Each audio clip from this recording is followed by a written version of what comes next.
Hi guys, I'm talking about 30 bananas a day guy, Durianrider. For some reason I really like the strings. They're a little bitter, but they're still delicious. So 30 bananas a day.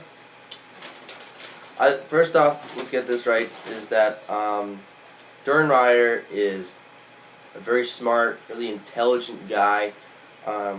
He advocates eating more fruit. He advocates eating vegan, which I think is, that's great as well. You don't need to get all of your protein from meat, that's for sure. Milk may be a different subject. So he also advocates, well, he doesn't really advocate, but he does a exercise routine. A lot of times he says that he's inactive, or equivalent to an American diet or American individuals or other individuals, and he exercises 2 hours a day. And he does say that I exercise 2 hours a day or whatever, or an hour a day. I forget exactly what he says, but I always come back and sit down on the computer for the other length of time. Great, I do the same thing, but we are much more active than other Americans. I'm sorry, but I think you're giving them too much credit when we say that those 2 hours are basically nothing in the eyes of everyone. But that's actually a shit ton of work that you did, and you're doing high intensity work generally, so I think that you are exercising a lot. Or adequately, I should say. We are, for the most part, exercising adequately.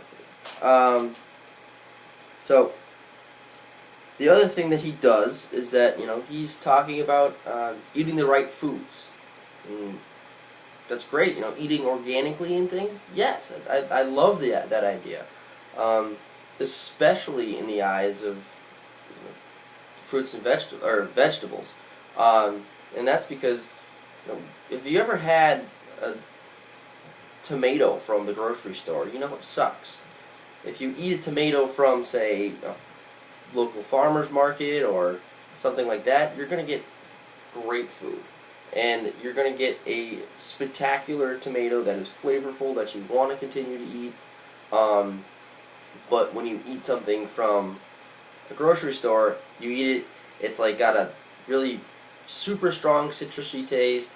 It doesn't have much flavor, and you don't like it really. And that's one of the reasons why we have children who don't like fruits and vegetables, because the vegetables that we are giving them are crap.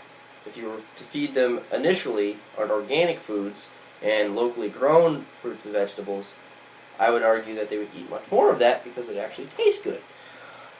So Durin gets that right, and I love I love him. I think he's a great guy, and I think he's really intelligent.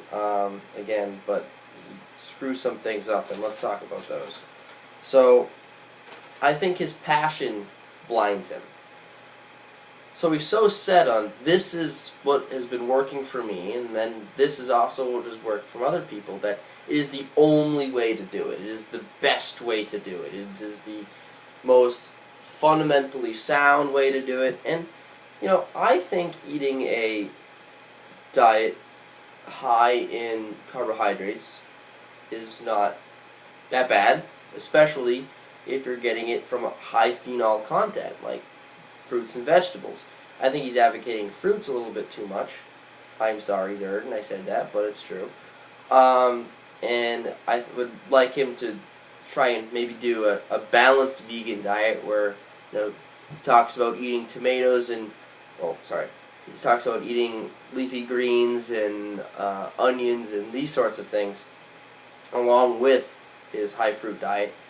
But I think that he is just not necessarily sending out the right message when he's saying that this is the only way to do it. Also, that it seems like he's saying it's impossible to screw up. You can't screw up. Just eat all the fruit that you want and consume all the calories that you want, and you won't get fat. And I would argue no.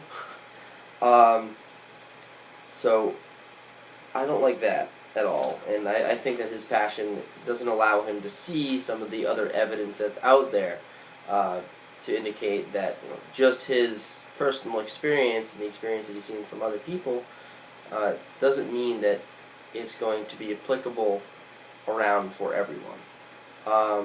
Well, is it successful? Is it possible to be successful? And is it fairly hard to screw up? Yes. But it certainly doesn't have to. It doesn't work for every single person because of, you know, what their needs are and what their desires are, and, you know, their daily lifestyle. But it's a great diet. A little bit of rambling there, but so let's go on and talk about his condescending attitude. So he always says, like, oh yeah, you know, eating Atkins diet, you know, okay, you want to do that, that's cool, yeah, dude, definitely, he's got the right idea. I mean, he's doing what he wants to do, but here, let me say this, is that, you know, he can do whatever he wants to do, but it's not necessarily, it doesn't make it right, you know, it doesn't make it the correct thing to do. I mean, if you wanted to be healthy, you'd eat fruits and vegetables, but, you know, he can do what he wants to do, it's fine, you know, and I'm not saying, I'm just, you know, I'm just using my comments and criticisms. I'm just saying my comments and criticisms. And, you know, just because, and then he'll just say things, just because, you know, eating protein and meat will kill you, does, you know, I mean, I'm not saying fruits and vegetables are right. I'm just saying, you know, that those things will kill you. So, I mean, just be friggin' honest. Like, really, you don't have to, he always says, I'm just being honest, you know, I'm just sharing my comments and criticisms. Why do you have to go through this ass-backward route that makes you look like a complete dick in order to actually say what you want to say? Like, come out in front of it and say it, and you don't have to scream it at the top of your lungs. Although, however, I will admit that eating meat and killing, as you say, dogs, cats, these things, horses, cows, is a bad thing. You're killing a poor animal. I mean, that's not cool. So you can yell about that, sure. So the other thing is that this is what caused me to make this video. I like Durian a lot in some respects. He's a very successful person, but and often I would ask him on his comments, is like, okay, so you're very passionate about fruits and vegetables. You're very passionate about fruits. How does it make you feel when you've lost to a meat eater? And first off, have you ever, and if so, how does that make you feel? And I just wanted to see, and this is sort of condescending in my respect, but I just wanted to see, you know, what is his reaction? Oh no, fruits and vegetables are bad for you, or I just didn't work hard enough, or I'll get him next time. I want to see what he would have to say to that.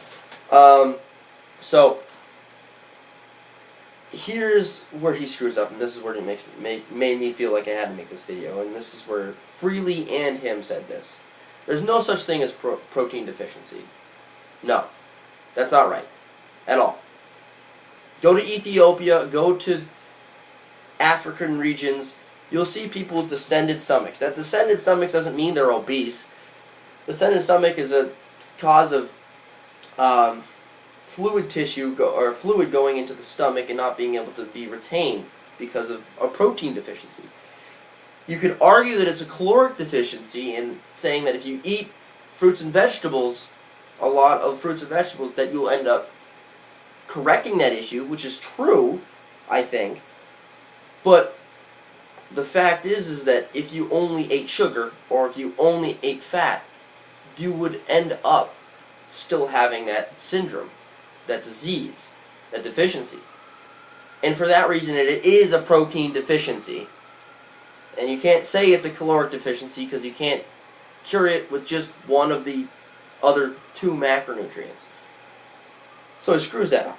Again, geez, I don't know how many times I'm going to say that, but alright. So, now, Freely alludes to that the World Health Organization has a baseline suggestion of 5% of your daily calories coming from protein, which is correct. Nailed it. That's right.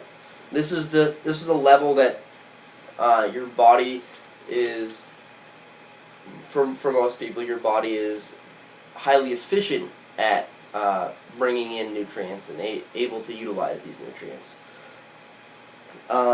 And also, it'll allow you to avoid kwashiorkor and marasmus. But the thing is an active lifestyle. I have the studies linked below. So, in an active lifestyle, you actually have an increased demand for protein. You've damaged the protein, or you've damaged your muscles, and in order to replace that, you have to take in a proper amount of, protein. That will just help heal the healing process. Protein is the most stimulating of muscle protein synthesis of any other macronutrient. Other nutrients can stimulate protein synthesis, but not nearly to the degree that protein can. Specifically around 25 grams per meal, per se, and every 2 hours or so, you will stimulate a considerable amount of muscle protein synthesis. So, he screwed that up. And it's just really aggravating that he doesn't see the fact that you'd actually have an enhancement if you took in a higher level of protein. Does it have to be a meat product? Does it have to be cows, chickens? No. I would advocate, he's going to call me out for this if he even looks at this, but protein powder. I would advocate whey protein would be a good compromisable amino acids, a concentrated amount of amino acids to get in your body. It actually has a pretty comparable amino acid profile to your own muscle tissue, so you could argue that it's easily exchanged. The other thing is that for AIDS patients, they actually have an increase in the need for protein. It is a immune deficiency. Protein is vital for your immunity. So is vitamin C and everything else in fruits and vegetables, but we have to be careful because some people can't necessarily manifest or utilize the right ability to take in protein, so which is what AIDS patients have. And also people with kidney failure shouldn't be taking in an exorbitant amount of protein. And again, even with people with properly functioning kidneys, they shouldn't be taking in 300 grams of protein. It overtaxes the kidney. Protein hasn't specifically been linked to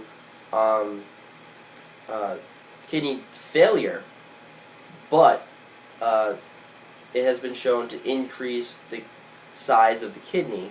So there is a level of taxation that is going on when you're consuming a high protein diet, or an exorbitant protein diet, but it's not something that typical individuals consuming their body weight in protein will have to be concerned about.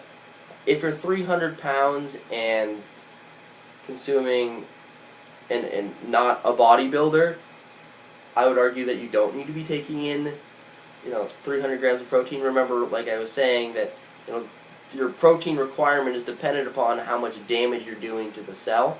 If you're really inactive, you don't need that much protein. If you're highly active, you need more protein. You need more calories in general, but protein will help you recover. So that's what I wanted to say. Again, the studies are linked below. There's going to be 3 of them. One's from the World Health Organization, and it's like 250 pages. Not saying that all of it pertains and supports exactly what I'm saying, but much of it does, and I didn't read all of it. So, call me out if there's something else that's screwed up there. One thing also is that they use a nitrogen balance, which isn't really the best way to check for protein deficiency, because if you didn't consume enough calories, you'd be excreting a higher, you'd be excreting more